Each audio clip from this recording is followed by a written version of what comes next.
Thank you. All right. I was invited to do this roast, and I really was scared because this is Toastmasters. We're nice people, right? So, and I know Nancy. She has a beautiful family, beautiful daughters. Her eldest daughter is a famous makeup artist, which begs the question, why doesn't Nancy use her?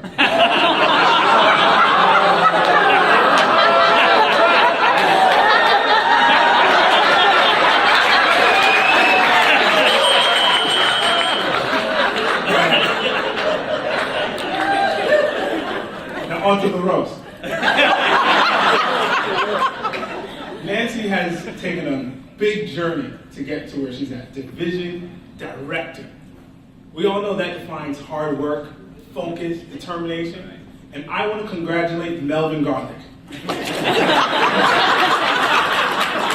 For all those sleepless nights, waking up early, and carrying Nancy all the way to the top, which is why he walks with a little limp. I know that you deserve this more than Nancy. And I know that Raul has also noticed this, and he's taken the best seat and grown attached to Melvin. He also wants this level of success. Good job, Raul. Now, I don't want to take all the credit from Nancy. She did start Emerging Speakers of Belmont, which is a great club. And looking in our history, I know how she did that. She had a very great network and level of influence. What she did was she went to her daily AA meeting, and she all of those members, and she pitched them, and just kind of said, look at the 12 steps.